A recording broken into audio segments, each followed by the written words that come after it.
அனைவருக்கும் வணக்கம். மறுபடியும் இந்த கதை அப்படிங்கிறத ஒரு புது பொலிவோட ஆரம்பிக்கணும் அப்படிங்கிறதுக்காக தான் இன்னைக்கு இதை தொடர்ந்து ஆரம்பிச்சிருக்கோம்.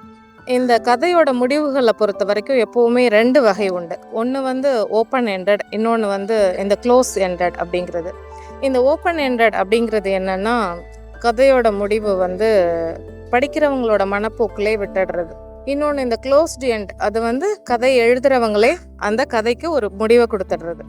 பெரும்பாலும் இந்த க்ளோஸ்டு எண்டட் கதைகள் எப்படி இருக்கும் அப்படின்னா, ஒரே ஒரு முடிவில் தான் இருக்கும். அதாவது சிங்கிள் எபிலாக் அப்படின்னு நம்ம சொல்கிறதுல ஒரே ஒரு முடிவில் தான் இருக்கும்.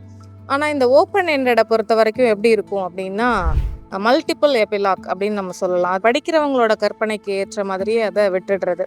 இதுக்கு பேர் தான் ஓப்பன் எண்டட். சின்ன குழந்தைங்கள்லேருந்து பெரியவங்க வரைக்கும் சரி, படிக்கிறவங்களுக்கு எதை கொடுக்குது அப்படின்னா, ஒரு சிந்திக்கிற திறனை மேம்படுத்துது. அது மட்டும் இல்லாமல் அவங்களோட அறிவு கூர்மையை பட்டை திட்டுறதுக்கு உதவியாக இருக்குது. அப்படி ஓப்பன் எண்டடாக அமைஞ்சதுல நம்ம கதை கேட்க ஆரம்பித்த காலத்துலேருந்து வந்தது தான் இந்த பாட்டி வடை சுட்ட கதை. எப்பவும் போல் ஒரு ஊரில் பாட்டி வடை சுட்டுட்டு இருக்காங்க. இந்த பாட்டி வடை சுட்டுட்டு இருக்கதை டெய்லி ஒரு காகம் எடுத்துகிட்டு போயிடுது. ஒரு நாள் யதார்த்தமாக பார்க்கும்போது கண்டுபிடிச்சிடுறாங்க.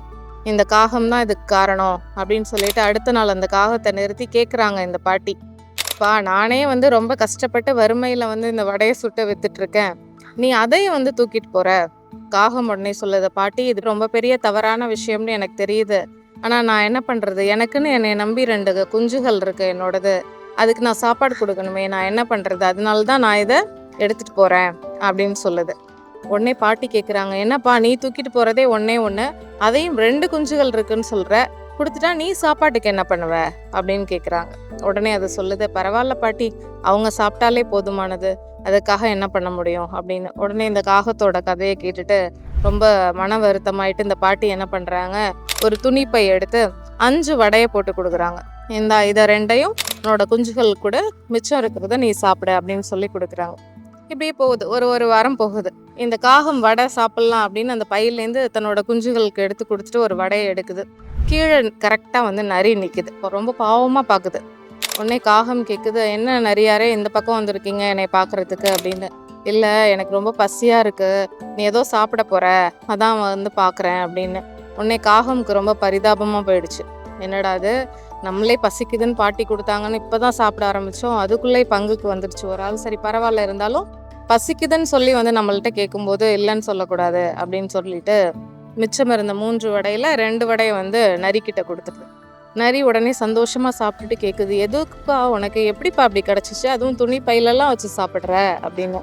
உடனே காகம் பாட்டியோட கதையெல்லாம் சொல்லுது, இது மாதிரி நான் எடுத்துகிட்டு வருவேன் டெய்லி, இப்போ என்னாச்சுன்னா பாட்டியே எனக்கு கொடுக்க ஆரம்பிச்சிட்டாங்க, அதான்ப்பா இது அப்படின்னு சொல்லுது. இப்படி ஒரு பாட்டியா இப்படியா இருக்காங்க அப்படின்னு சொல்லிட்டு அந்த நரியும் கேட்டுட்டு போகுது.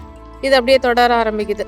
பாட்டி காகத்துக்கு கொடுக்குறாங்க, காகம் நரிக்கு கொடுக்குது, இப்படியே கொடுத்துட்ருக்கு. இப்படியே ஒரு மாதம் போன நிலையில் என்ன பண்ணுதுன்னா, நரி எப்பவும் போல் அந்த மரத்துக்கு கீழே நிற்கிது. அதோட வாயில் ஒரு முத்து மாலை இருக்குது. உடனே காகம் கேட்குது, என்னப்பா முத்து மாலையெல்லாம் எடுத்துகிட்டு வந்திருக்க அப்படின்னு. அது சொல்லுது, இல்லை, இந்த நாட்டோட இளவரசர் காட்டுக்கு வேட்டையாட வந்தார், அவரோட முத்து மாலை கீழே விழுந்துடுச்சு, எடுத்து கொடுக்கலான்னு போகிறதுக்குள்ளே அவர் வேகமாக போயிட்டாரு, நீ இதை கொண்டு போய் நம்ம பாட்டிக்கு கொடு, அவங்க சந்தோஷமாக இருக்கட்டும், இந்த பாட்டிக்கு பரிசா கொடு, நம்மளுக்கு டெய்லி சாப்பாடு கொடுக்குறாங்கல்ல அப்படின்னு இந்த நரி சொல்லுது.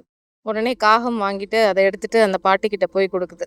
உடனே பாட்டி, ஏதுப்பா இது அப்படின்னு கேட்குறாங்க. பாட்டி, காட்டில் கிடச்சிச்சு, நீங்கள் இவ்வளோ நாள் எங்களுக்கு உணவு கொடுக்குறீங்க, உங்களுக்கு பரிசாவது இதை நாங்கள் கொடுக்கணும்னு நினைக்கிறோம், வச்சுக்கோங்க அப்படின்னு சொல்லி காகம் சொல்லி கொடுத்துட்டு வருது. கொடுத்துட்டு வந்தோடனே பாட்டியும் ரொம்ப சந்தோஷமாக அதை வாங்கிக்கிறாங்க. வாங்கிட்டு அதை கொண்டு போய் வெளியூரில் ஒரு வியாபாரி கிட்ட கொடுத்துட்டு அதில் வர்ற பணத்தை வச்சு அவங்க பாட்டியும் அவங்களோட குடும்ப வாழ்க்கையை வறுமையிலேருந்து மீட்டெடுத்து வாழுறாங்க. ஆனாலும் அந்த பாட்டி இந்த காகத்துக்கு உணவு கொடுக்கறதே விடலை, இந்த காகம் நரிக்கு உணவு கொடுக்கறதே விடலை. இந்த பழக்கமும் தொடர்ந்துக்கிட்டே தான் இருக்கு. இப்போ என்ன அப்படின்னா, ஒருத்தருக்கு நம்ம உதவி செய்கிறோம் அப்படின்னா அதோட உதவி நமக்கு 2 மடங்காவோ 3 மடங்காவோ தான் எப்போவுமே திருப்பி கிடைக்கும். இப்போ இந்த கதையை பொறுத்த வரைக்கும் நம்மளுக்கு ஏற்கனவே தெரிஞ்ச பழக்கப்பட்ட கதை தான். ஆனால் இதை ஒரு ஓப்பன் எண்டடாக கொடுக்கும்போது ஒரு சூழ்நிலையும் ஒரு இடத்துலையும் ஒரு முடிவையும் என்ன பண்ண முடியும்னா, படிக்கிறவங்களோட விதத்துக்கோ இல்லை கேட்குறவங்களோட கற்பனை வளத்துக்கோ விட்டுற முடியும். அதுதான் இந்த ஓப்பன் எண்டடோட கதையோட சிறப்பம்சமே. அதனால எப்போவுமே யார் ஒருத்தருக்கு நம்ம எப்படி உதவி செய்கிறோம், எந்த உதவி எப்படி செய்கிறோம் அப்படிங்கிறத பொறுத்து அந்த உதவி நம்மளுக்கு 2 மடங்காவோ 3 மடங்காவோ தான் திருப்பி கிடைக்கும். அதனால எல்லாருமே வாழ்க்கையில் உங்களால் முடிஞ்ச அளவுக்கு ஒரு சின்ன சின்ன உதவியாக கூட எப்போவுமே அதை செஞ்சு பழக்கப்படுத்திக்கங்க அப்படின்னு உங்கள் எல்லார்கிட்டையுமே நான் கேட்டுக்கிறேன். நன்றி, வணக்கம். ஜோதிடத்தின் பரிணாம வளர்ச்சி. ஏஎல்பி ஜோதிடம். உங்க வாழ்க்கை உங்க கையில்.